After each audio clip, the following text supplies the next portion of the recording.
¿Qué tal? Buenos días, gracias por acompañarnos en 24 horas en Noticias, la primera edición de Costa Rica Noticias y el repaso por la información nacional e internacional más importante de las últimas 24 horas. Soy José David Pérez, vamos de inmediato con nuestros titulares.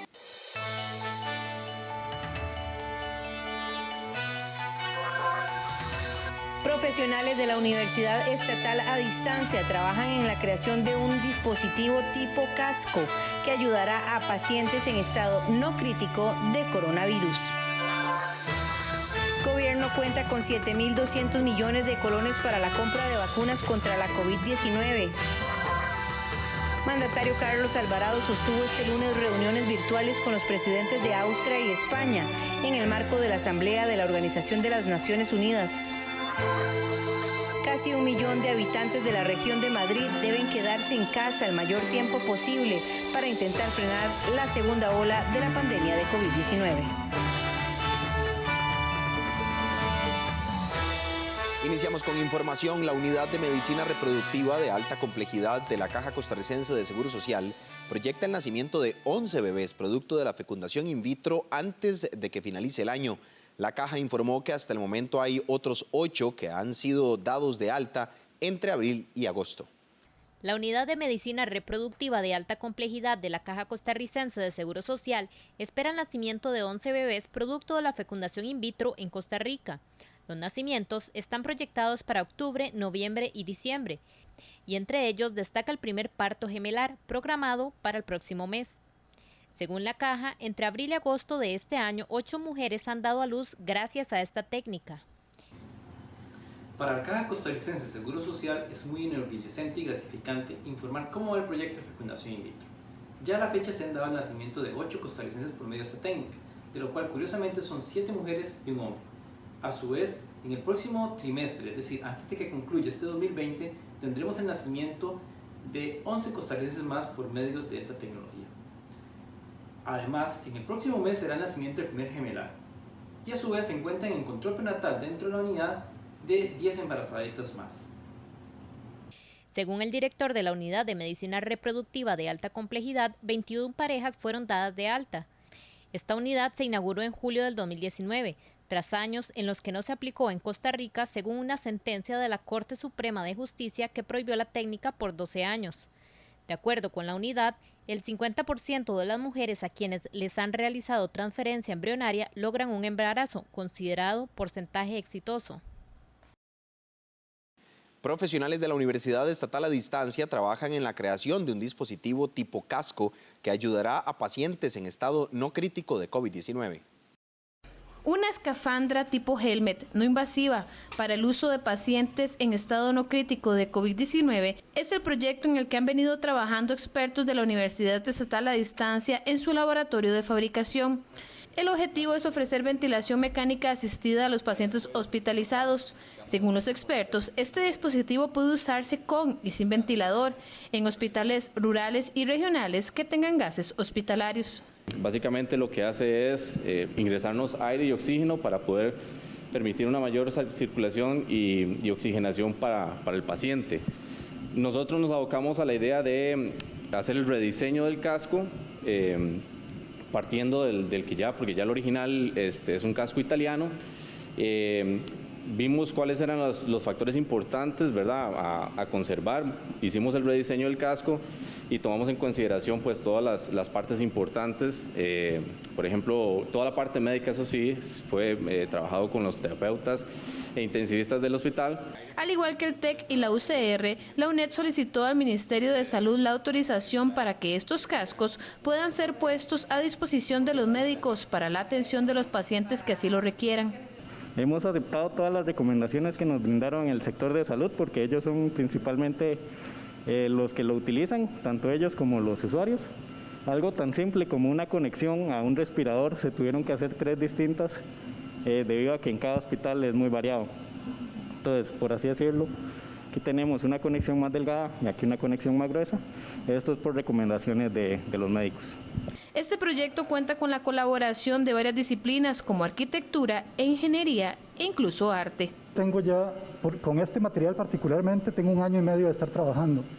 Yo trabajo con un área de las artes que es arte y robótica Entonces he estado investigando en robótica suave, que es un área de este tipo de escultura. Entonces ya tenía mucho conocimiento de cómo trabajarlo, por dicha. Y más que todo, lo más complejo fue tal vez el diseño de los moldes, que tuve que hacerlos con este mismo material que están trabajando ellos. Entonces diseñé los moldes, ellos me ayudaron a cortarlos en el material y en realidad todo salió bastante bien. Fue muy rápido porque por dicha ya tenía todo este conocimiento anterior. La UNED ya está elaborando 100 unidades de este casco y se está trabajando en la gestión de los recursos para unos 400 más. En otros países se han hecho desarrollos de este tipo, se están utilizando con pacientes y los resultados han sido muy exitosos, tal es el caso de Argentina. El país supera los 65.000 casos de COVID-19 y en 2 días registra 39 muertes más por esta enfermedad. Asimismo, el gobierno cuenta con 7.200 millones de colones para la compra de vacunas contra la COVID-19. El ministro de Salud interino aseguró que este domingo el país registró 1.187 casos nuevos de la COVID-19 y 703 casos el lunes 21 de septiembre para un total de 65.602 casos confirmados. De los casos registrados el del domingo, 69 fueron diagnosticados por nexo epidemiológico y 1.118 por laboratorio. En el caso del lunes fueron 52 por nexo epidemiológico y 651 por laboratorio. En total tenemos 32.146 mujeres y 34.456 hombres, de los cuales 52.958 son costarricenses y 12.644 corresponden a extranjeros. González agregó que por edad hay 55.696 adultos, 4.327 adultos mayores y 5.459 menores de edad. 120 casos están en investigación. Se contabilizan 25.127 personas recuperadas, de las cuales 11.849 son mujeres y 13.278 hombres. Por edad tenemos 21.322 adultos, 1.324 adultos mayores, 2.413 menores de edad y 68 que se encuentran en investigación. 634 personas se encuentran hospitalizadas, 254 de ellas en cuidados intensivos, con un rango de edad que va desde los 1 hasta los 91 años.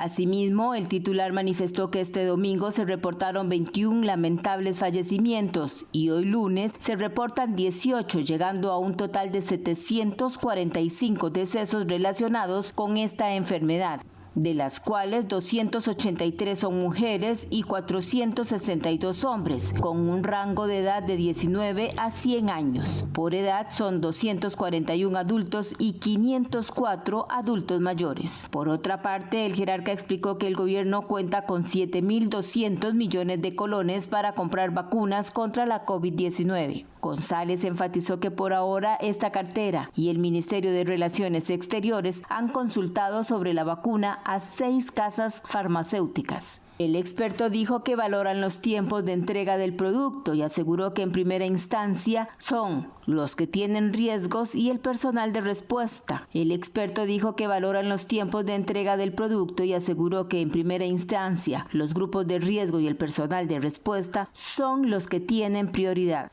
AstraZeneca, Pfizer, Sinovac, Sinopharm, Moderna y también con la casa productora de Sputnik 5, que es la vacuna rusa. Se están valorando tipos de entrega del producto, también elementos técnicos relacionados con los resultados de las primeras fases de investigación en humanos. Tenemos que recordar que son 3 fases de investigación en humanos, ninguna casa farmacéutica ha finalizado la fase 3. Sin embargo, las 6 que hemos contactado ya están en fase 3, en estados avanzados. Entonces, esto lo estamos valorando igual que los riesgos. González explicó que este medicamento es para aplicarle a las personas contagiadas con edades entre 18 y 85 años. El país establecerá el contrato con las farmacéuticas seleccionadas y se sumará al acuerdo COVAX, que es un mecanismo internacional impulsado por la Organización Mundial de la Salud para asegurar el acceso al medicamento. Las personas mueren por la COVID-19 o fallecen con la enfermedad, pero no necesariamente les causó la muerte. Esta es una discusión que se ha generado entre la población en los últimos días. Especialistas de la Caja Costarricense del Seguro Social intentan aclarar la duda. Tras 6 meses de pandemia siguen existiendo muchas dudas sobre conceptos propios y el actuar de la COVID-19. Una de ellas es si una persona muere por COVID-19 o con COVID-19. Según médicos especialistas de la Caja Costarricense del Seguro Social, ocurre de las dos maneras. Por ejemplo, una persona puede morir en un accidente de tránsito siendo positivo COVID-19, pero debido a que su muerte no se relaciona con la enfermedad, lo correcto es decir, muere con COVID-19. Persona puede tener COVID-19 y es enviada a su hogar para que se recupere correctamente y de camino es asaltada o la atropella un carro. Esa persona muere con COVID-19, pero no murió de COVID-19. Una persona puede tener COVID-19 y simplemente recuperarse. Puedo estar con frío en este momento, pero no morir por frío. Por es un adverbio que en este caso me está estableciendo una relación directa de causa, que me está prácticamente haciendo incuestionable la atribución de causa directa de un elemento que genera un motor que conduce a una conclusión. Pero el con es un adverbio que hace alusión a acompañamiento. Entonces yo puedo morir por hambre, pero puedo morir con hambre. Yo puedo morir con malaria o puedo morir por malaria. No obstante, los especialistas también explican que si una persona con cierta condición de salud se contagia y sus padecimientos se complican y termina falleciendo, es posible decir que murió por COVID-19. Las personas que probablemente fallecen con, por COVID, ¿verdad? Son las que van a tener todas estas descompensaciones que genera, esas complicaciones que genera. Pero aquellas que son con COVID y que no fue por causa de COVID, son muy poquitas. La pregunta es, ¿qué fue lo que lo mató? ¿Lo mató la infección de COVID que afectó el corazón o lo afectó la inflamación de las arterias por culpa del COVID, a pesar de que posiblemente para entonces ya el virus había muerto? Se dan cuenta, no siempre hay una posibilidad de dar una respuesta tan clara, tan tajante. Entonces, si es por o si es con, en los extremos es muy fácil decidirlo. Es el territorio del centro que es terriblemente complejo porque es muy gris. En todo caso, más allá de explicar razones, los médicos insisten a la población que no solo deben mantener los protocolos recomendados por el Ministerio de Salud, sino que también mantengan controladas sus enfermedades para que en caso de un contagio, estas no se vayan a complicar, causando la muerte del paciente. El Consejo Nacional de Rectores realizó un análisis de la situación del país producto de la pandemia. Los profesionales describieron una mirada pesimista de la realidad y algunas de las vías por las que el país puede transitar para afrontarlo. El Consejo Nacional de Rectores ofreció este lunes una conferencia de prensa para brindar una mirada sobre la situación que atraviesa el país producto de la pandemia. Esto a raíz de los resultados de la encuesta sobre universidades públicas del 2020. Entre los resultados señalan una percepción negativa por parte de los costarricenses de la situación. Existe una percepción muy negativa de la situación económica actual del país. Como puede observarse en este gráfico, un 26.5% la califica de mala y un 43.2% la califica de muy mala. Mientras que solo un 1.1% la califica como muy buena. Además, el CONARE presentó resultados sobre la percepción de los costarricenses sobre algunas medidas que están siendo contempladas por el gobierno en la propuesta de negociación con el Fondo Monetario Internacional. Entre ellas, la reducción de salarios públicos, la cual tuvo un 19% de apoyo y 35% de desaprobación.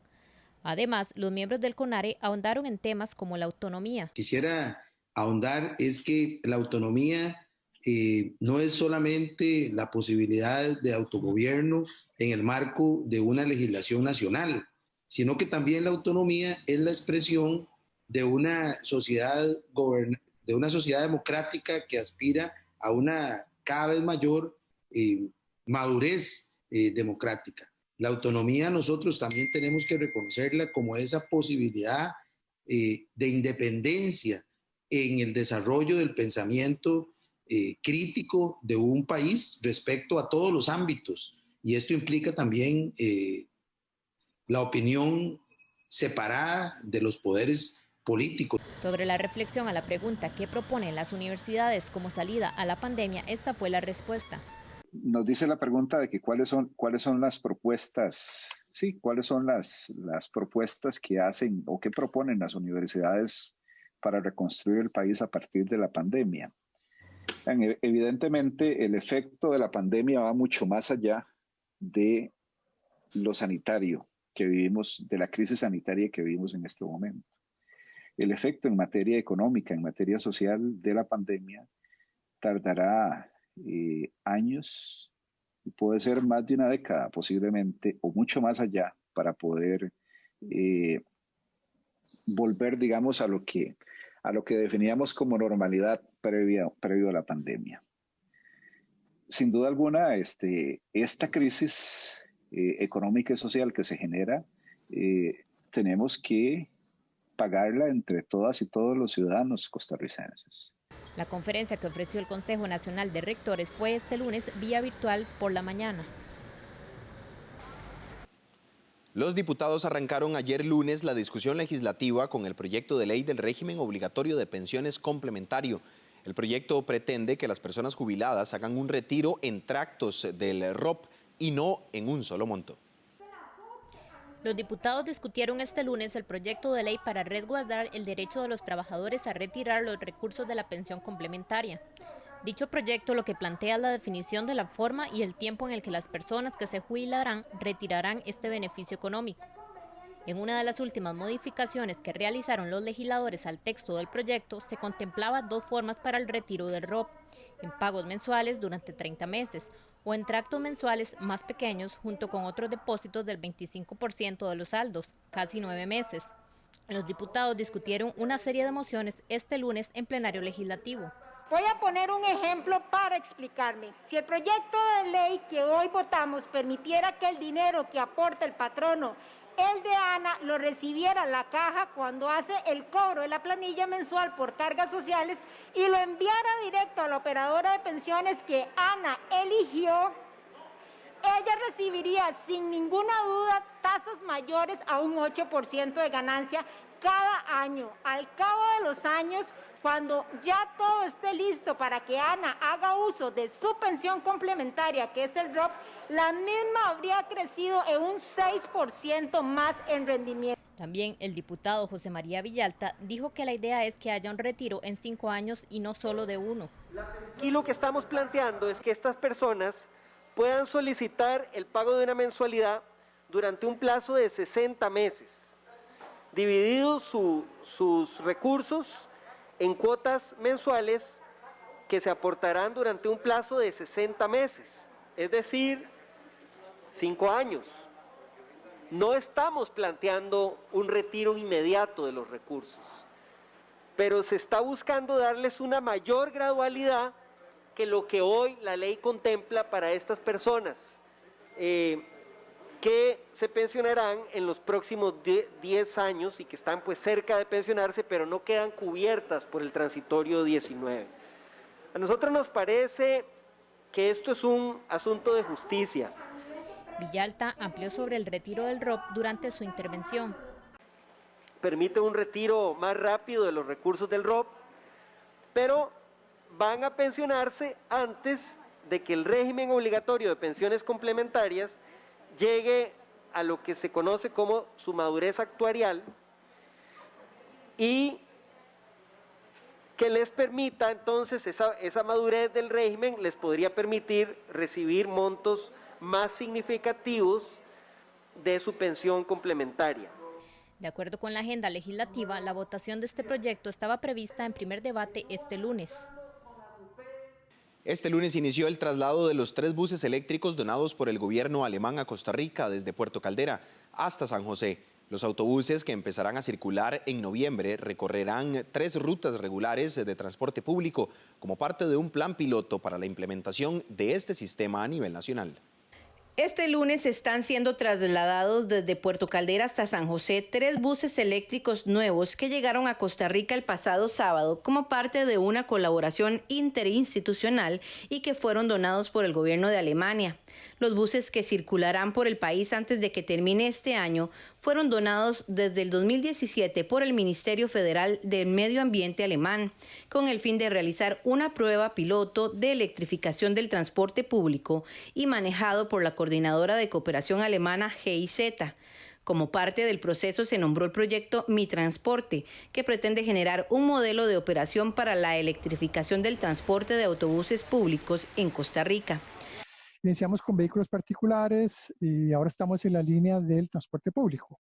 La idea de la donación del gobierno alemán al gobierno de Costa Rica es utilizar estos buses en diferentes operadores durante un plazo estimado para que el gremio pueda conocer cuáles son las bondades de la tecnología y pueda hacer incluso comparaciones de tú a tú con la tecnología diésel, que es hoy por hoy la que se está utilizando en las carreteras. La idea es realizar políticas públicas que inviten a los diferentes protagonistas del transporte público a conocer la viabilidad, economía e implementación de este sistema que permita la circulación en las diferentes rutas regulares de autobuses en el país.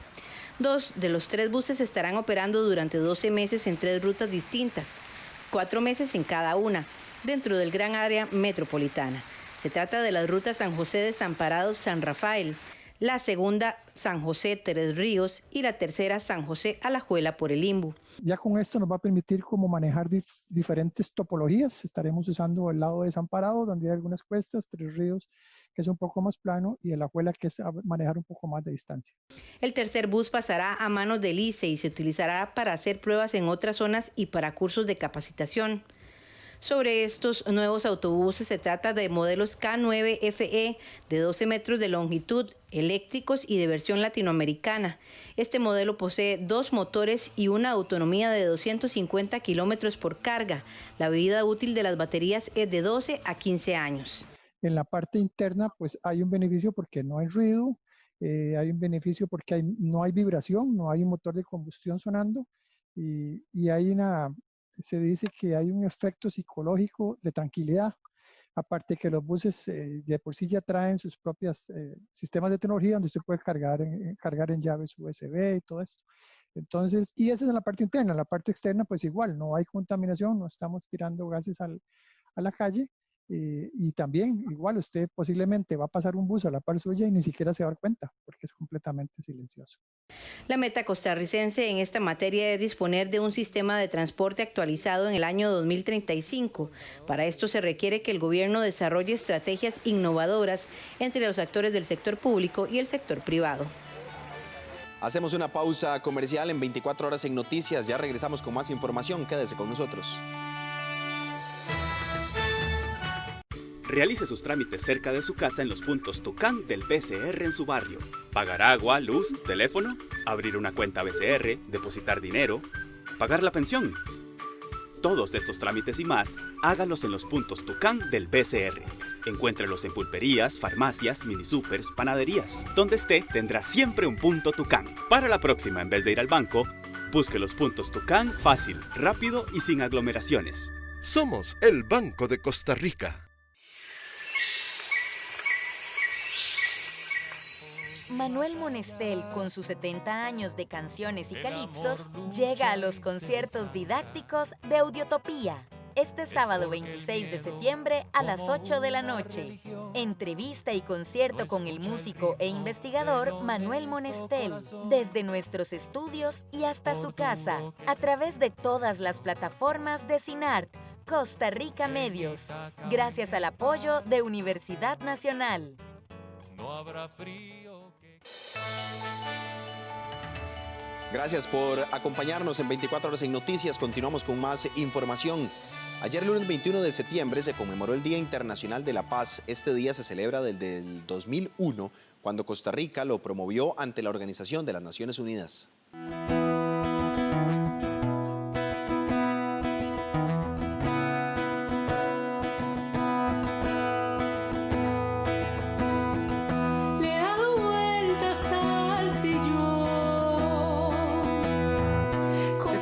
canción que ganó el concurso Canción por la Paz 2020 y que sirvió para celebrar el Día Internacional de la Paz que se conmemora desde el año 2001, cuando Costa Rica lo promovió ante la Organización de las Naciones Unidas. La canción Latidos, cuya autora es la joven Fiorella Hernández Solano, de 18 años, fue la ganadora. La realización del concurso Canción por la Paz 2020, denominado Distanciados pero Unidos, recobra gran importancia en época de confinamiento por COVID-19. Realizar el concurso de manera virtual responde a lo que como ministerio venimos implementando en diferentes espacios para promover la formación integral de la población estudiantil.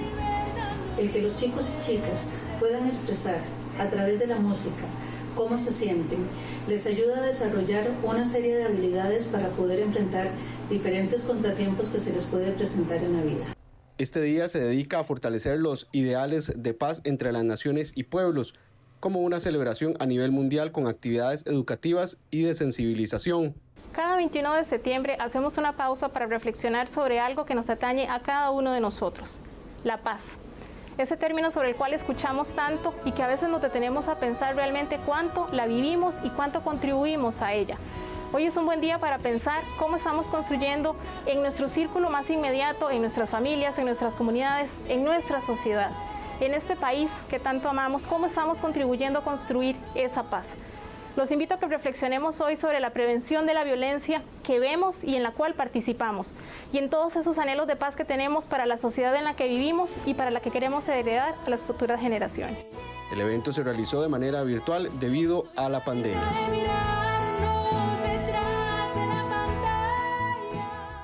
El mandatario Carlos Alvarado sostuvo este lunes reuniones virtuales con los presidentes de Austria y del gobierno español en el marco de la Asamblea número 75 de la Organización de las Naciones Unidas. Este martes por la tarde, Alvarado hará su intervención en la sesión ampliada de dicha asamblea, que este año se realiza de manera remota debido a la pandemia de la COVID-19.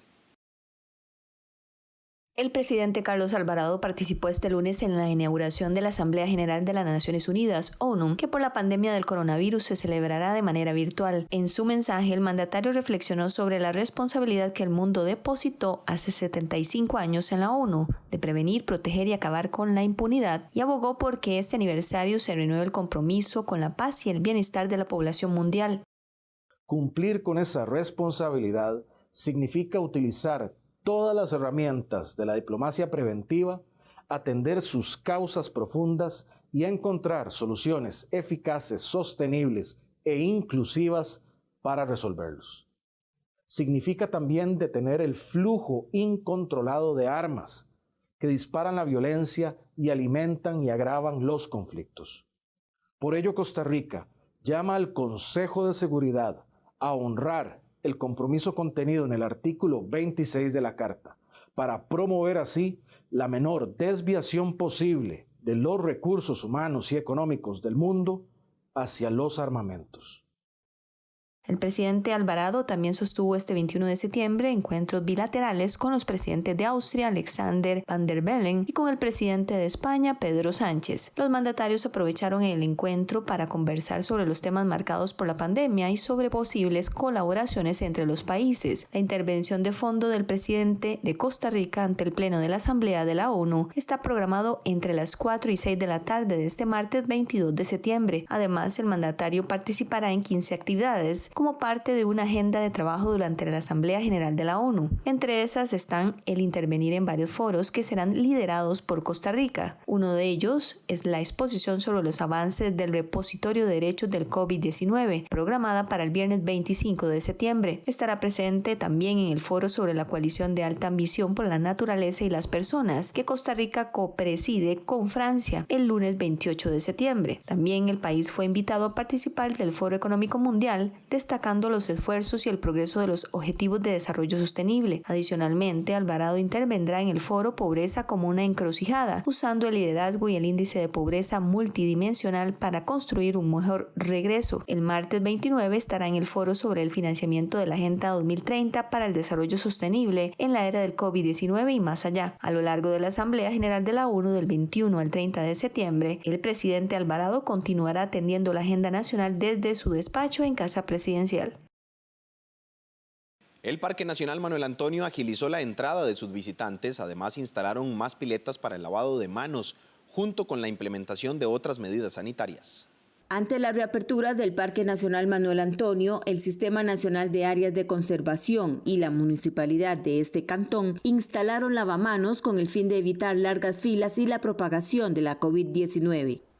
Se logró de esta forma duplicar la capacidad instalada de los lavamanos a la entrada del parque y también se logró demarcar en la zona de espera cuando las personas hacen la fila, estableciendo marcas cada 2 metros. De esta forma se garantiza que mientras se espera se mantenga el distanciamiento social requerido. Por su parte, el administrador del parque, Gerardo Chavarría, enfatizó que se duplicó la capacidad instalada, lo que permitirá que el ingreso sea más fluido. Por esa razón, demarcaron el espacio donde deben hacer fila los visitantes. El Parque Nacional Manuel Antonio reabrió sus puertas el pasado 18 de mayo con un aforo de un 50%. Debido a que en el Golfo de Nicoya hay marea roja, el SENASA recomendó no comer algunos mariscos durante unos días, mientras salen los análisis de laboratorio que realizan en la Universidad Nacional. El Servicio Nacional de Salud SENASA declaró como medida preventiva la veda en la costa pacífica para la extracción y comercialización de mejillón, pianguas, almejas y ostras. De acuerdo con el director de la Dirección de Inocuidad de Productos de Origen Animal de esta institución, en los últimos muestreos tomados en el Golfo de Nicoya por los expertos de la Universidad Nacional, se reportaron altas concentraciones de toxinas paralizantes. Este periodo podría variar dependiendo del resultado de algunos análisis que se están realizando en estos momentos. Es de suma importancia que la población no consuma durante este periodo estos productos vedados, dado que existe un riesgo importante para la salud de los consumidores. Entre los efectos para los consumidores podrían ser problemas digestivos como diarreas, vómitos, incluso dolores de cabeza y en casos extremos la muerte. Agregó que las imágenes satelitales de la costa pacífica señalan un incremento progresivo en la cantidad de clorofila a nivel superficial del mar, es decir, indica la presencia del fenómeno conocido como marea roja tóxica. La marea roja se produce por un aumento de microalgas debido a factores oceánicos como la temperatura, luminosidad, salinidad y cambio de corriente. El SENASA informó que la veda se extenderá hasta que el análisis de carne de moluscos bivalvos brinde los resultados consecutivos durante 3 semanas de niveles no cuantificables de toxinas paralizantes. Con una inversión de $30 millones, Acueductos y Alcantarillados estableció una ruta para reducir el agua no contabilizada mediante la mejora en los medidores, la detección de fraudes y la medición de caudales.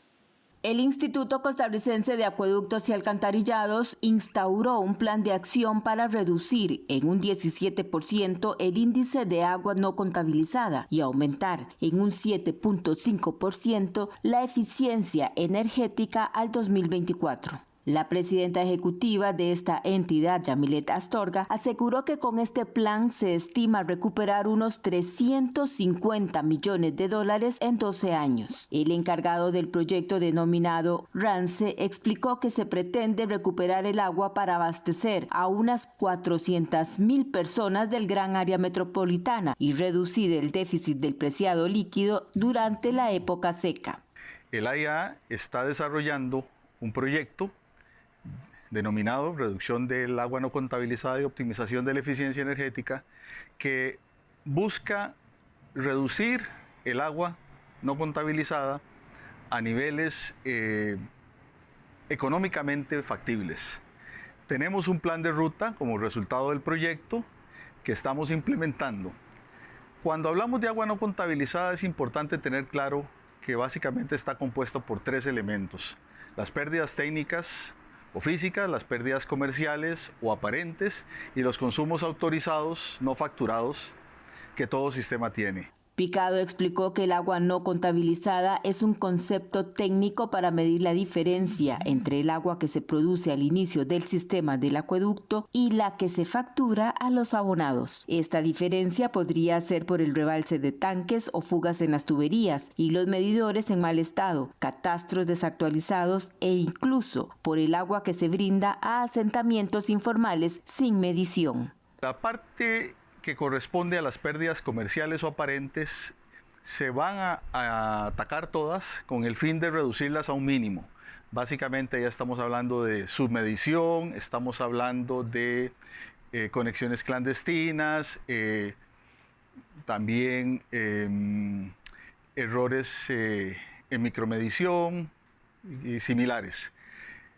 Las pérdidas técnicas se van a reducir hasta un nivel donde sean económicamente factibles, que básicamente se establece o se define en función del costo de implementar las acciones de reducción o incorporar nueva agua al sistema. Los consumos operacionales, lo que hay que hacer es optimizarlos y reducirlos a un mínimo, que es lo más importante. Este proyecto se desarrolla en los acueductos del Gran Área Metropolitana, Liberia, Limón, Guásimo, Pérez Celedón, Punta Arenas, Alajuela y San Ramón.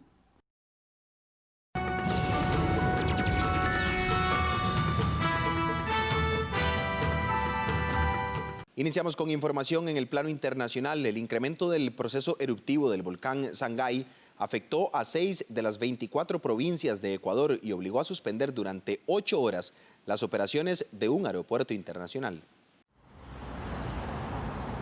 Guayaquil quedó cubierta el fin de semana de ceniza volcánica procedente del volcán Sangay. Las cenizas afectaron a 6 de las 24 provincias de Ecuador y obligaron a suspender durante 8 horas las operaciones del Aeropuerto Internacional de Guayaquil.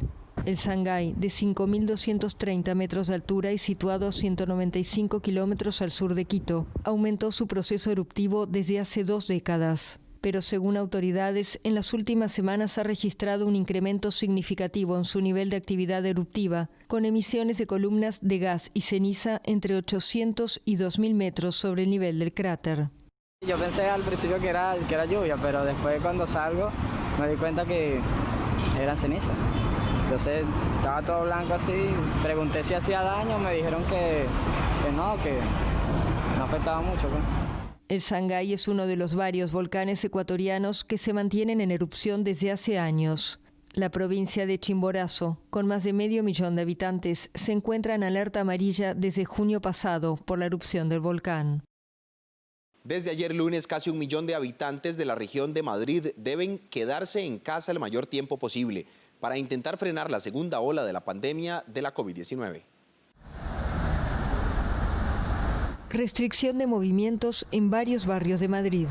Desde el lunes, unos 850.000 habitantes de la capital española deben quedarse en casa el mayor tiempo posible para intentar contener el aumento de casos de COVID-19. No se trata del confinamiento estricto en el hogar como se impuso en marzo y abril, pero los habitantes de las zonas afectadas solo podrán salir de su barrio por razones de primera necesidad, como ir a trabajar, al médico o llevar a los niños al colegio. En cambio, podrán desplazarse libremente en el interior de su barrio, aunque las autoridades regionales recomiendan que salgan lo menos posible. Pues mal. Porque si yo vivo en esta zona, de ahí para allá ya no está cortado y yo trabajo justo ahí 3 calles más abajo. O sea, mal, muy mal. No puedes cerrar partes de barrio sí, partes de barrio no, una calle sí, pero una calle no. Entonces, o cierras todo, que sería catastrófico, o no cierras nada. Pero primero yo creo que habría que meter mano en el metro, por ejemplo, que aquí Puente de Vallecas es una de las estaciones más concurridas que hay en Madrid. Madrid, con 6.600.000 habitantes, es el epicentro de la epidemia en España. Las medidas se aplicarán durante 2 semanas. El lunes, la policía informaba a la población sobre la situación. Pero pasadas las primeras 24 horas, quienes no puedan justificar su desplazamiento podrán ser sancionados. Estados Unidos anunció el lunes medidas punitivas contra el Ministerio de Irán, el Ministerio de Defensa de Irán y el presidente de Venezuela, Nicolás Maduro, en nombre del respeto a las sanciones impuestas por la ONU contra Irán, impugnadas por el resto del mundo. Hoy tomaré la primera acción bajo esta nueva orden ejecutiva sancionando al Ministerio de Defensa de Irán y la Organización de Industrias de Defensa de Irán y su director. También estamos sancionando al anterior presidente de Venezuela, Nicolás Maduro. Durante casi 2 años, funcionarios corruptos en Teherán han trabajado con el régimen ilegítimo de Venezuela para burlar el embargo de armas de la ONU. Nuestras medidas de hoy son una advertencia que debería ser escuchada en todo el mundo. Hacemos una nueva pausa comercial, ya regresamos.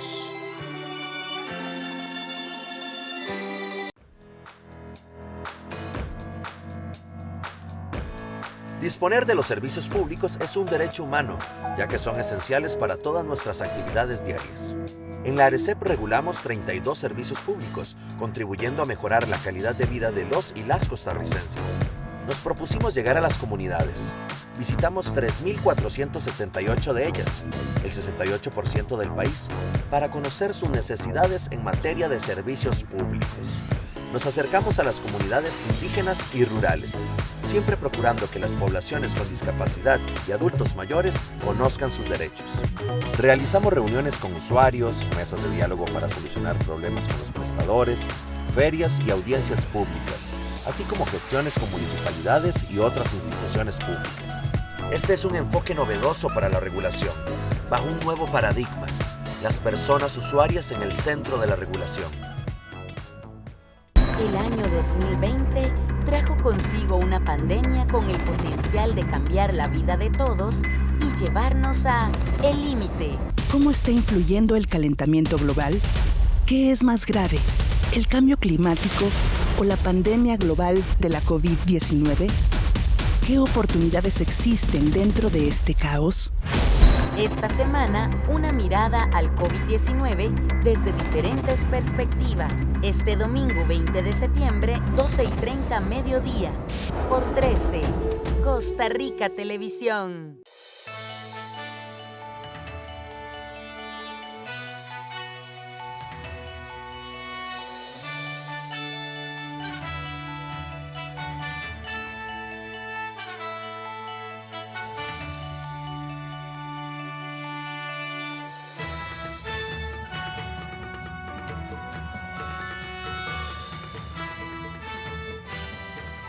¿Qué tal? Buenos días, gracias por acompañarnos en 24 horas en Noticias, la primera edición de Costa Rica Noticias y el repaso por la información nacional e internacional más importante de las últimas 24 horas. Soy José David Pérez, vamos de inmediato con nuestros titulares.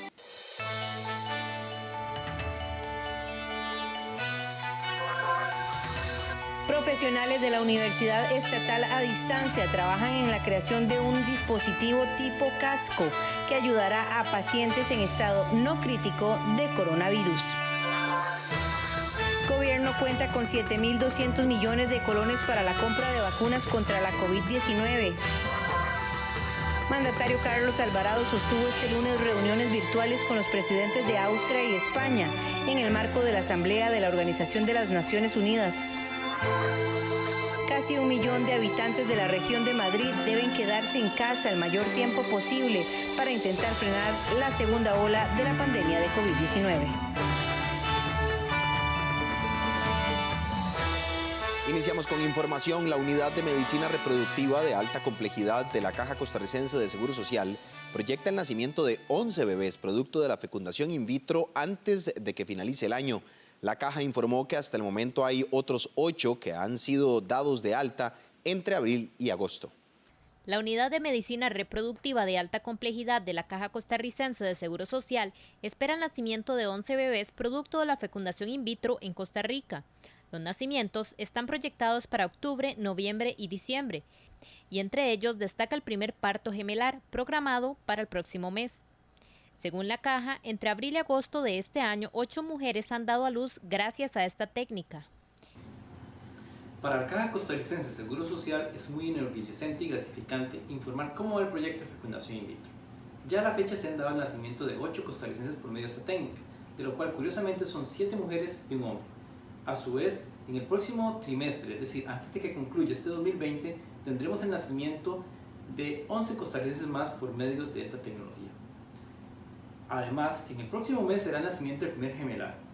Y y a su vez se encuentran en control prenatal dentro de la unidad de 10 embarazaditas más. Según el director de la Unidad de Medicina Reproductiva de Alta Complejidad, 21 parejas fueron dadas de alta. Esta unidad se inauguró en julio del 2019, tras años en los que no se aplicó en Costa Rica según una sentencia de la Corte Suprema de Justicia que prohibió la técnica por 12 años. De acuerdo con la unidad, el 50% de las mujeres a quienes les han realizado transferencia embrionaria logran un embarazo, considerado porcentaje exitoso. Profesionales de la Universidad Estatal a Distancia trabajan en la creación de un dispositivo tipo casco que ayudará a pacientes en estado no crítico de COVID-19. Una escafandra tipo helmet no invasiva para el uso de pacientes en estado no crítico de COVID-19 es el proyecto en el que han venido trabajando expertos de la Universidad Estatal a Distancia en su laboratorio de fabricación. El objetivo es ofrecer ventilación mecánica asistida a los pacientes hospitalizados. Según los expertos, este dispositivo puede usarse con y sin ventilador en hospitales rurales y regionales que tengan gases hospitalarios. Básicamente lo que hace es ingresarnos aire y oxígeno para poder permitir una mayor circulación y oxigenación para el paciente. Nosotros nos abocamos a la idea de hacer el rediseño del casco, partiendo del que ya, porque ya el original es un casco italiano. Vimos cuáles eran los factores importantes, ¿verdad?, a conservar. Hicimos el rediseño del casco y tomamos en consideración pues todas las partes importantes. Por ejemplo, toda la parte médica, eso sí, fue trabajado con los terapeutas e intensivistas del hospital. Al igual que el TEC y la UCR, la UNED solicitó al Ministerio de Salud la autorización para que estos cascos puedan ser puestos a disposición de los médicos para la atención de los pacientes que así lo requieran. Hemos aceptado todas las recomendaciones que nos brindaron el sector de salud porque ellos son principalmente los que lo utilizan, tanto ellos como los usuarios. Algo tan simple como una conexión a un respirador se tuvieron que hacer 3 distintas debido a que en cada hospital es muy variado. Entonces, por así decirlo, aquí tenemos una conexión más delgada y aquí una conexión más gruesa. Esto es por recomendaciones de los médicos. Este proyecto cuenta con la colaboración de varias disciplinas como arquitectura, ingeniería e incluso arte. Tengo ya, con este material particularmente, tengo 1 año y medio de estar trabajando. Yo trabajo con un área de las artes que es arte y robótica, entonces he estado investigando en robótica suave, que es un área de este tipo de escultura. Entonces ya tenía mucho conocimiento de cómo trabajarlo, por dicha, y más que todo lo más complejo fue tal vez el diseño de los moldes, que tuve que hacerlos con este mismo material que están trabajando ellos. Entonces diseñé los moldes, ellos me ayudaron a cortarlos en el material y en realidad todo salió bastante bien. Fue muy rápido porque por dicha ya tenía todo este conocimiento anterior. La UNED ya está elaborando 100 unidades de este casco y se está trabajando en la gestión de los recursos para unos 400 más. En otros países se han hecho desarrollos de este tipo, se están utilizando con pacientes y los resultados han sido muy exitosos, tal es el caso de Argentina. El país supera los 65,000 casos de COVID-19 y en 2 días registra 39 muertes más por esta enfermedad. Asimismo, el gobierno cuenta con 7.200 millones de colones para la compra de vacunas contra la COVID-19. El ministro de Salud interino aseguró que este domingo el país registró 1.187 casos nuevos de la COVID-19 y 703 casos el lunes 21 de septiembre para un total de 65.602 casos confirmados. De los casos registrados el del domingo, 69 fueron diagnosticados por nexo epidemiológico y 1.118 por laboratorio. En el caso del lunes fueron 52 por nexo epidemiológico y 651 por laboratorio. En total tenemos 32.146 mujeres y 34.456 hombres, de los cuales 52.958 son costarricenses y 12.644 corresponden a extranjeros. González agregó que por edad hay 55.696 adultos, 4.327 adultos mayores y 5.459 menores de edad. 120 casos están en investigación. Se contabilizan 25.127 personas recuperadas, de las cuales 11.849 son mujeres y 13.278 hombres. Por edad tenemos 21.322 adultos, 1.324 adultos mayores, 2.413 menores de edad y 68 que se encuentran en investigación. 634 personas se encuentran hospitalizadas, 254 de ellas en cuidados intensivos, con un rango de edad que va desde los 1 hasta los 91 años. Asimismo, el titular manifestó que este domingo se reportaron 21 lamentables fallecimientos y hoy lunes se reportan 18, llegando a un total de 745 decesos relacionados con esta enfermedad, de las cuales 283 son mujeres y 462 hombres, con un rango de edad de 19 a 100 años. Por edad son 241 adultos y 504 adultos mayores. Por otra parte, el jerarca explicó que el gobierno cuenta con 7.200 millones de colones para comprar vacunas contra la COVID-19. González enfatizó que por ahora esta cartera y el Ministerio de Relaciones Exteriores han consultado sobre la vacuna a 6 casas farmacéuticas. El experto dijo que valoran los tiempos de entrega del producto y aseguró que en primera instancia son los que tienen riesgos y el personal de respuesta. El experto dijo que valoran los tiempos de entrega del producto y aseguró que en primera instancia los grupos de riesgo y el personal de respuesta son los que tienen prioridad. AstraZeneca, Pfizer, Sinovac, Sinopharm, Moderna y también con la casa productora de Sputnik 5, que es la vacuna rusa.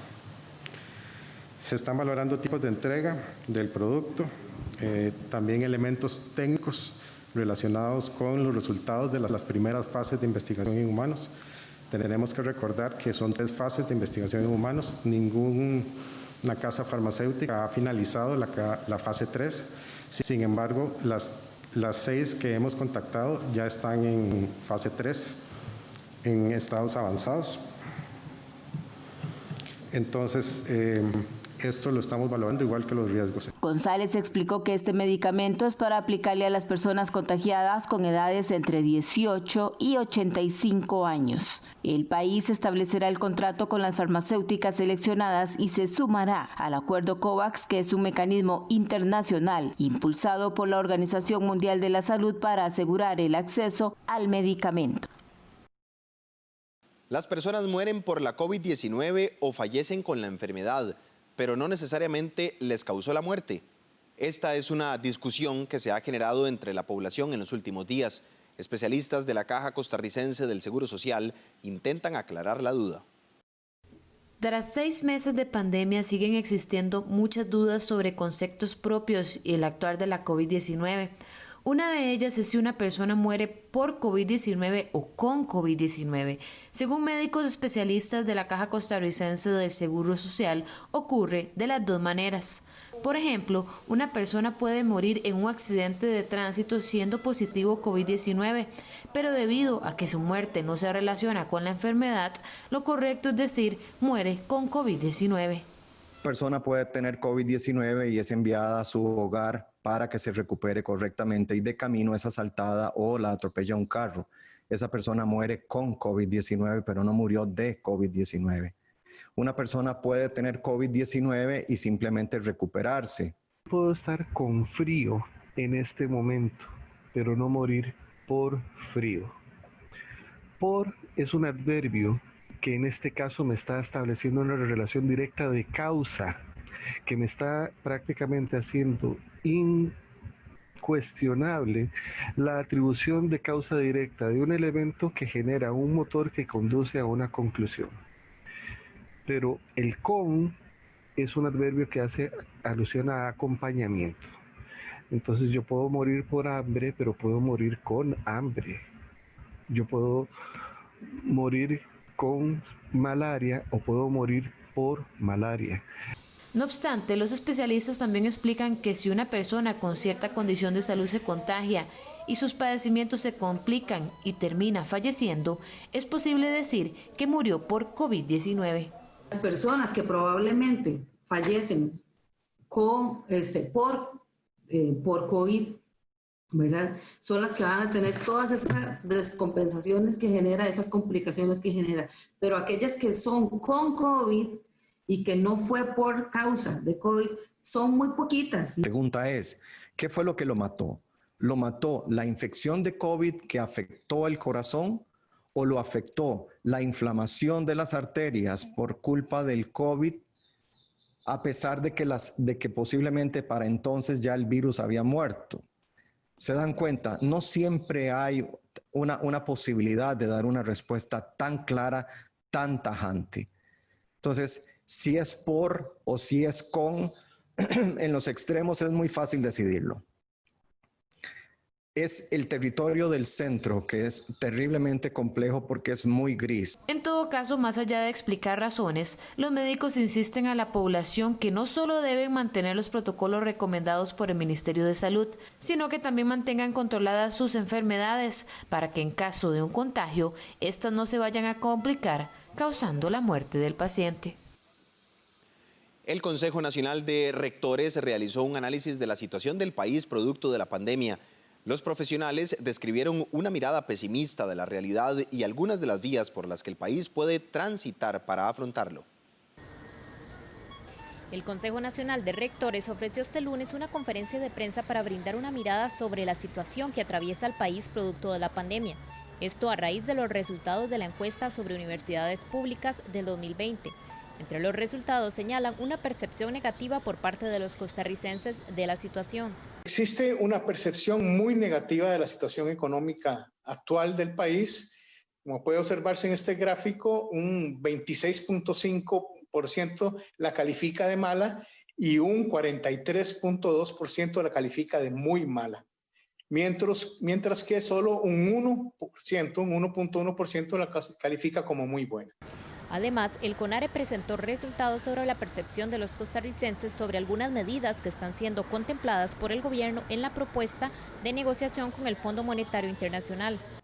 Entre ellas, la reducción de salarios públicos, la cual tuvo un 19% de apoyo y 35% de desaprobación.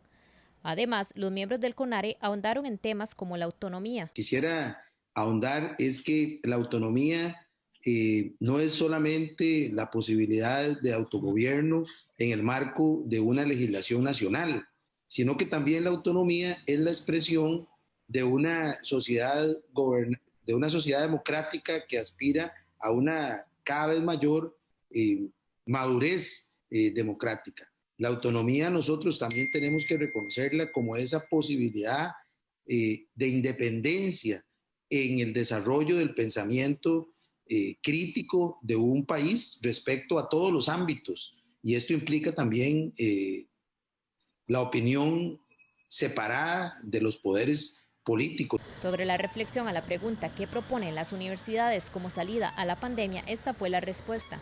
Nos dice la pregunta de que cuáles son las propuestas, sí, cuáles son las propuestas que hacen o que proponen las universidades para reconstruir el país a partir de la pandemia. Evidentemente, el efecto de la pandemia va mucho más allá de lo sanitario que vivimos, de la crisis sanitaria que vivimos en este momento.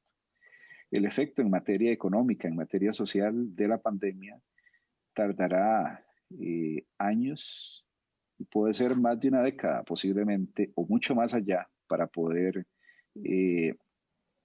volver, digamos, a lo que definíamos como normalidad previo a la pandemia.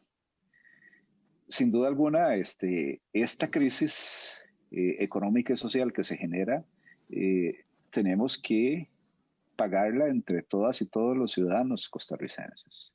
La conferencia que ofreció el Consejo Nacional de Rectores fue este lunes vía virtual por la mañana.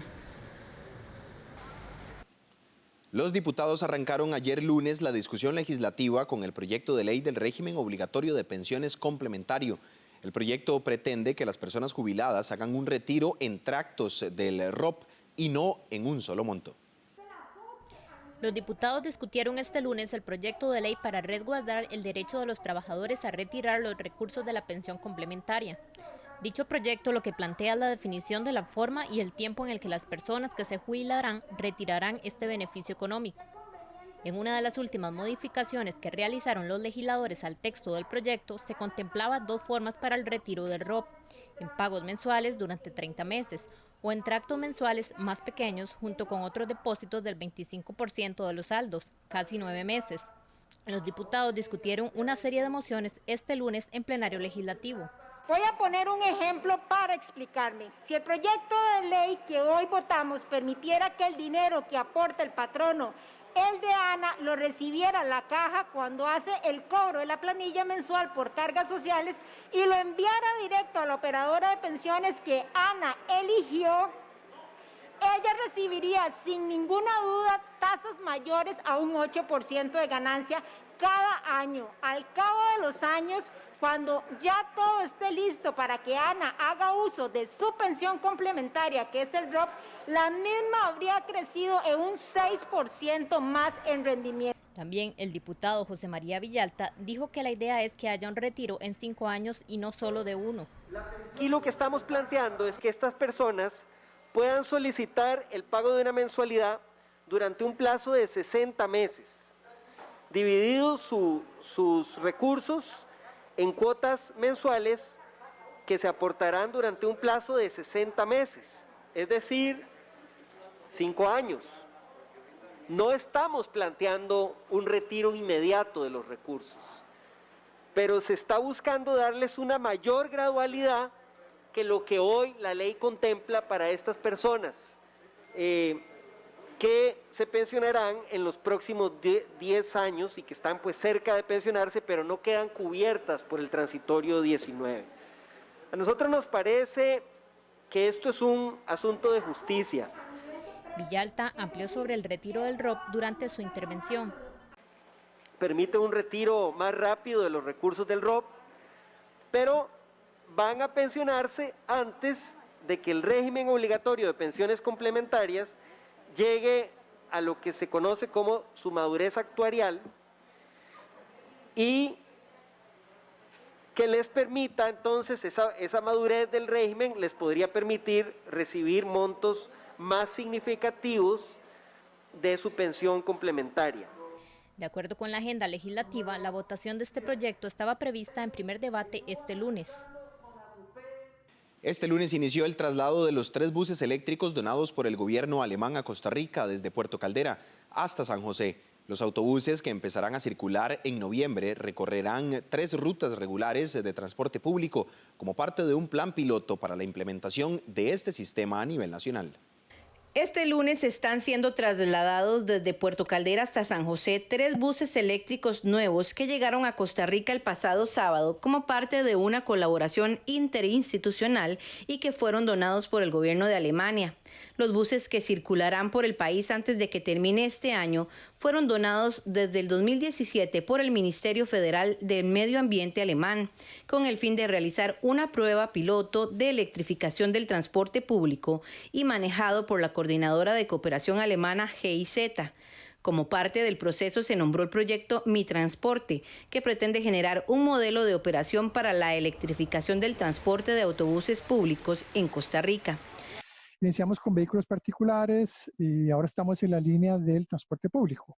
La idea de la donación del gobierno alemán al gobierno de Costa Rica es utilizar estos buses en diferentes operadores durante un plazo estimado para que el gremio pueda conocer cuáles son las bondades de la tecnología y pueda hacer incluso comparaciones de tú a tú con la tecnología diésel que es hoy por hoy la que se está utilizando en las carreteras. La idea es realizar políticas públicas que inviten a los diferentes protagonistas del transporte público a conocer la viabilidad, economía e implementación de este sistema que permita la circulación en las diferentes rutas regulares de autobuses en el país. 2 de los 3 buses estarán operando durante 12 meses en 3 rutas distintas, 4 meses en cada una, dentro del gran área metropolitana.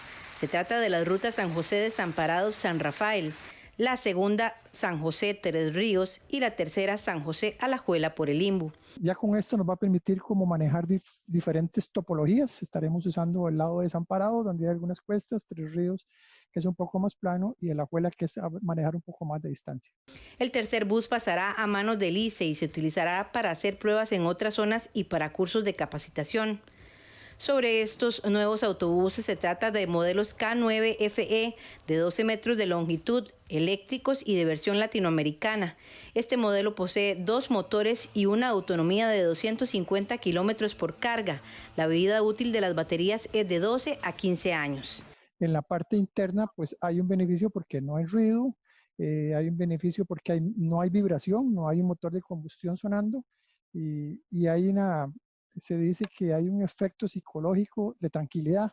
Aparte que los buses de por sí ya traen sus propios sistemas de tecnología donde usted puede cargar en llaves USB y todo esto.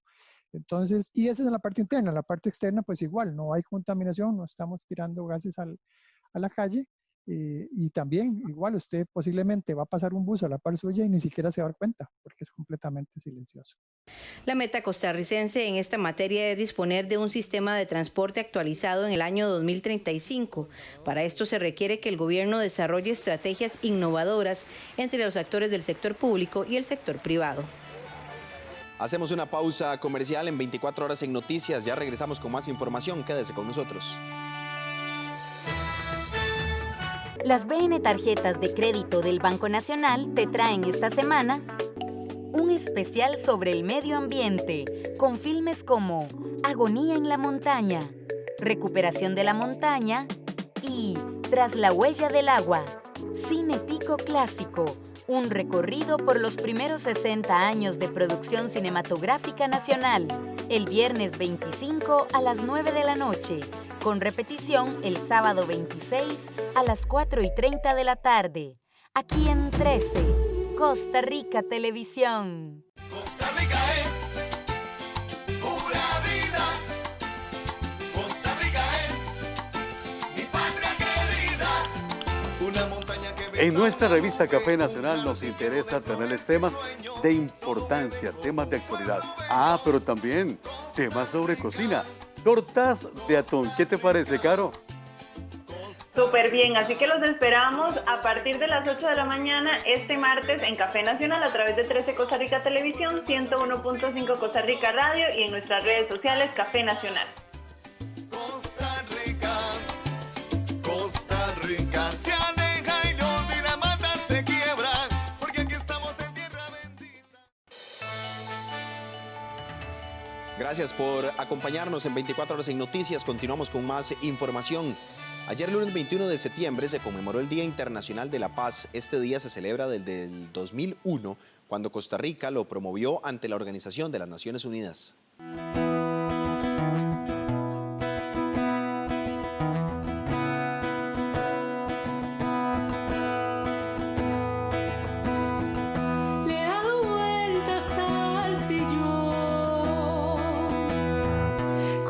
Canción que ganó el concurso Canción por la Paz 2020 y que sirvió para celebrar el Día Internacional de la Paz que se conmemora desde el año 2001, cuando Costa Rica lo promovió ante la Organización de las Naciones Unidas.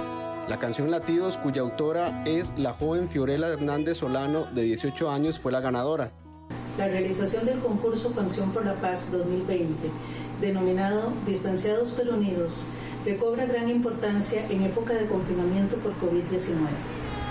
Realizar el concurso de manera virtual responde a lo que como ministerio venimos implementando en diferentes espacios para promover la formación integral de la población estudiantil. El que los chicos y chicas puedan expresar a través de la música cómo se sienten, les ayuda a desarrollar una serie de habilidades para poder enfrentar diferentes contratiempos que se les puede presentar en la vida. Este día se dedica a fortalecer los ideales de paz entre las naciones y pueblos, como una celebración a nivel mundial con actividades educativas y de sensibilización. Cada 21 de septiembre hacemos una pausa para reflexionar sobre algo que nos atañe a cada uno de nosotros, la paz. Ese término sobre el cual escuchamos tanto y que a veces nos detenemos a pensar realmente cuánto la vivimos y cuánto contribuimos a ella. Hoy es un buen día para pensar cómo estamos construyendo en nuestro círculo más inmediato, en nuestras familias, en nuestras comunidades, en nuestra sociedad, en este país que tanto amamos, cómo estamos contribuyendo a construir esa paz. Los invito a que reflexionemos hoy sobre la prevención de la violencia que vemos y en la cual participamos, y en todos esos anhelos de paz que tenemos para la sociedad en la que vivimos y para la que queremos heredar a las futuras generaciones. El evento se realizó de manera virtual debido a la pandemia.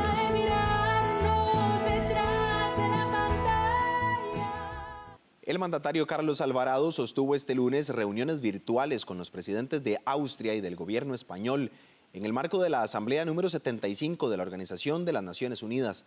Este martes por la tarde, Alvarado hará su intervención en la sesión ampliada de dicha asamblea, que este año se realiza de manera remota debido a la pandemia de la COVID-19.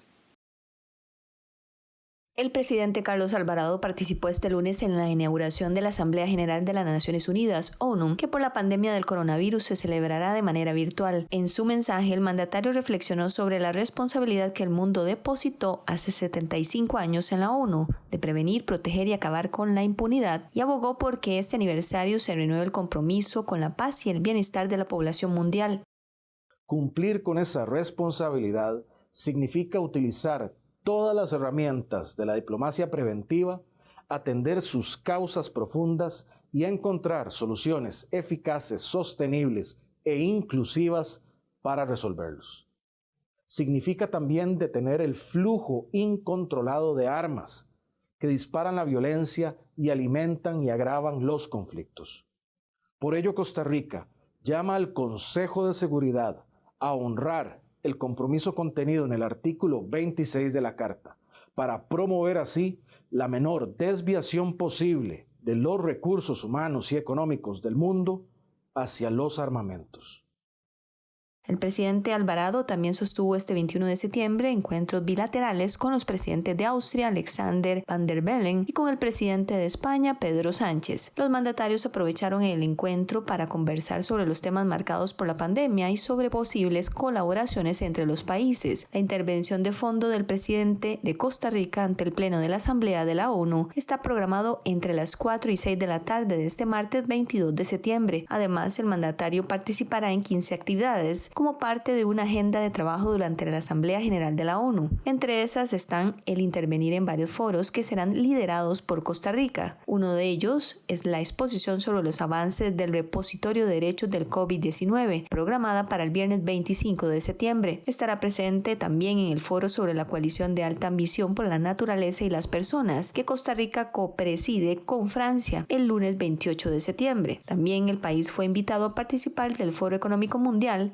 destacando los esfuerzos y el progreso de los Objetivos de Desarrollo Sostenible. Adicionalmente, Alvarado intervendrá en el foro Pobreza como una encrucijada, usando el liderazgo y el índice de pobreza multidimensional para construir un mejor regreso. El martes 29 estará en el foro sobre el financiamiento de la Agenda 2030 para el Desarrollo Sostenible en la era del COVID-19 y más allá. A lo largo de la Asamblea General de la ONU del 21 al 30 de septiembre, el presidente Alvarado continuará atendiendo la agenda nacional desde su despacho en Casa Presidencial. El Parque Nacional Manuel Antonio agilizó la entrada de sus visitantes. Además, instalaron más piletas para el lavado de manos, junto con la implementación de otras medidas sanitarias.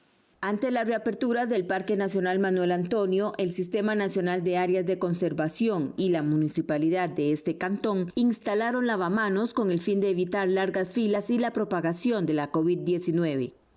Se logró de esta forma duplicar la capacidad instalada de los lavamanos a la entrada del parque, y también se logró demarcar en la zona de espera cuando las personas hacen la fila, estableciendo marcas cada 2 metros. De esta forma se garantiza que mientras se espera se mantenga el distanciamiento social requerido. Por su parte, el administrador del parque, Gerardo Chavarría, enfatizó que se duplicó la capacidad instalada, lo que permitirá que el ingreso sea más fluido. Por esa razón, demarcaron el espacio donde deben hacer fila los visitantes. El Parque Nacional Manuel Antonio reabrió sus puertas el pasado 18 de mayo con un aforo de un 50%. Debido a que en el Golfo de Nicoya hay marea roja, el SENASA recomendó no comer algunos mariscos durante unos días, mientras salen los análisis de laboratorio que realizan en la Universidad Nacional. El Servicio Nacional de Salud SENASA declaró como medida preventiva la veda en la costa pacífica para la extracción y comercialización de mejillón, pianguas, almejas y ostras. De acuerdo con el director de la Dirección de Inocuidad de Productos de Origen Animal de esta institución, en los últimos muestreos tomados en el Golfo de Nicoya por los expertos de la Universidad Nacional, se reportaron altas concentraciones de toxinas paralizantes. Este periodo podría variar dependiendo del resultado de algunos análisis que se están realizando en estos momentos. Es de suma importancia que la población no consuma durante este periodo estos productos vedados, dado que existe un riesgo importante para la salud de los consumidores. Entre los efectos para los consumidores podrían ser problemas digestivos como diarreas, vómitos, incluso dolores de cabeza y en casos extremos la muerte. Agregó que las imágenes satelitales de la costa pacífica señalan un incremento progresivo en la cantidad de clorofila a nivel superficial del mar, es decir, indica la presencia del fenómeno conocido como marea roja tóxica. La marea roja se produce por un aumento de microalgas debido a factores oceánicos como la temperatura, luminosidad, salinidad y cambio de corriente. El SENASA informó que la veda se extenderá hasta que el análisis de carne de moluscos bivalvos brinde los resultados consecutivos durante 3 semanas de niveles no cuantificables de toxinas paralizantes. Con una inversión de $30 millones, Acueductos y Alcantarillados estableció una ruta para reducir el agua no contabilizada mediante la mejora en los medidores, la detección de fraudes y la medición de caudales.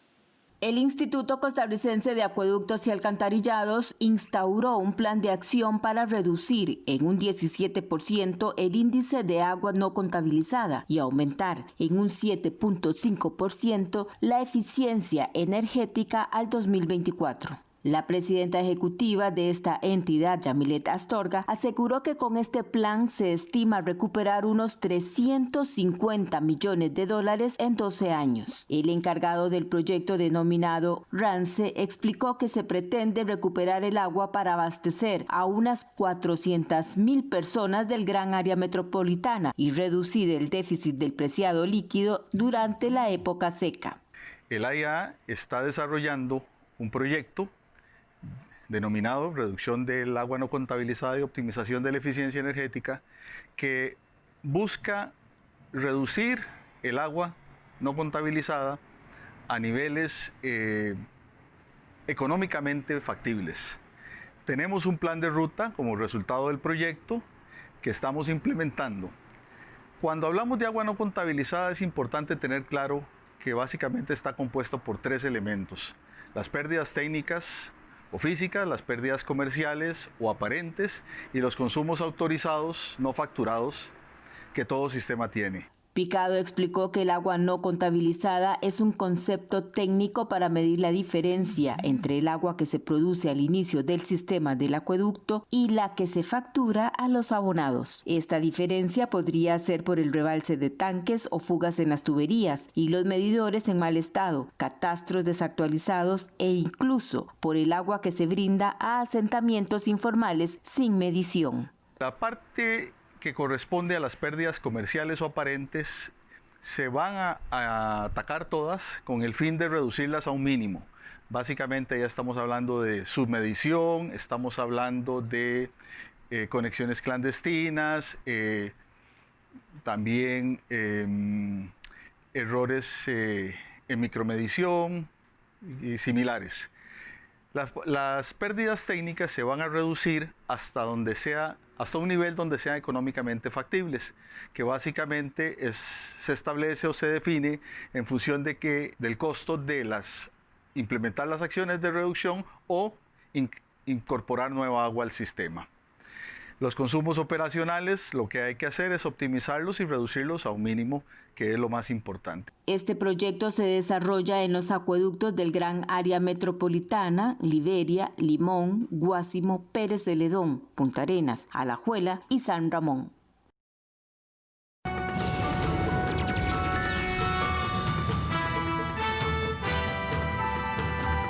Iniciamos con información en el plano internacional. El incremento del proceso eruptivo del volcán Sangay afectó a 6 de las 24 provincias de Ecuador y obligó a suspender durante 8 horas las operaciones de un aeropuerto internacional. Guayaquil quedó cubierta el fin de semana de ceniza volcánica procedente del volcán Sangay. Las cenizas afectaron a 6 de las 24 provincias de Ecuador y obligaron a suspender durante 8 horas las operaciones del Aeropuerto Internacional de Guayaquil. El Sangay, de 5.230 metros de altura y situado a 195 kilómetros al sur de Quito, aumentó su proceso eruptivo desde hace 2 décadas. Pero según autoridades, en las últimas semanas ha registrado un incremento significativo en su nivel de actividad eruptiva, con emisiones de columnas de gas y ceniza entre 800 y 2.000 metros sobre el nivel del cráter. Yo pensé al principio que era lluvia, pero después cuando salgo me di cuenta que eran ceniza. Entonces estaba todo blanco así, pregunté si hacía daño, me dijeron que no afectaba mucho. Pues. El Sangay es uno de los varios volcanes ecuatorianos que se mantienen en erupción desde hace años. La provincia de Chimborazo, con más de 500.000 de habitantes, se encuentra en alerta amarilla desde junio pasado por la erupción del volcán. Desde ayer lunes, casi 1 millón de habitantes de la región de Madrid deben quedarse en casa el mayor tiempo posible para intentar frenar la segunda ola de la pandemia de la COVID-19. Restricción de movimientos en varios barrios de Madrid. Desde el lunes, unos 850.000 habitantes de la capital española deben quedarse en casa el mayor tiempo posible para intentar contener el aumento de casos de COVID-19. No se trata del confinamiento estricto en el hogar como se impuso en marzo y abril, pero los habitantes de las zonas afectadas solo podrán salir de su barrio por razones de primera necesidad, como ir a trabajar, al médico o llevar a los niños al colegio. En cambio, podrán desplazarse libremente en el interior de su barrio, aunque las autoridades regionales recomiendan que salgan lo menos posible. Pues mal, porque si yo vivo en esta zona, de ahí para allá ya no está cortado y yo trabajo justo ahí, 3 calles más abajo. O sea, mal, muy mal. No puedes cerrar partes de barrio sí, partes de barrio no, una calle sí, pero una calle no. Entonces, o cierras todo, que sería catastrófico, o no cierras nada. Pero primero yo creo que habría que meter mano en el metro, por ejemplo, que aquí Puente de Vallecas es una de las estaciones más concurridas que hay en Madrid. Madrid, con 6.600.000 habitantes, es el epicentro de la epidemia en España. Las medidas se aplicarán durante 2 semanas. El lunes, la policía informaba a la población sobre la situación. Pero pasadas las primeras 24 horas, quienes no puedan justificar su desplazamiento podrán ser sancionados. Estados Unidos anunció el lunes medidas punitivas contra el Ministerio de Irán, el Ministerio de Defensa de Irán y el presidente de Venezuela, Nicolás Maduro, en nombre del respeto a las sanciones impuestas por la ONU contra Irán, impugnadas por el resto del mundo. Hoy tomaré la primera acción bajo esta nueva orden ejecutiva sancionando al Ministerio de Defensa de Irán y la Organización de Industrias de Defensa de Irán y su director. También estamos sancionando al anterior presidente de Venezuela, Nicolás Maduro. Durante casi 2 años, funcionarios corruptos en Teherán han trabajado con el régimen ilegítimo de Venezuela para burlar el embargo de armas de la ONU. Nuestras medidas de hoy son una advertencia que debería ser escuchada en todo el mundo. Hasta aquí la información en 24 horas en Noticias. Lo esperamos al mediodía en nuestra segunda edición. Recuerde mantenerse informado con nuestras plataformas de redes sociales. Facebook, Costa Rica Noticias, en Twitter como @SinarNoticias, nuestra página web costarricamedios.cr. Feliz mañana, que la pasen bien.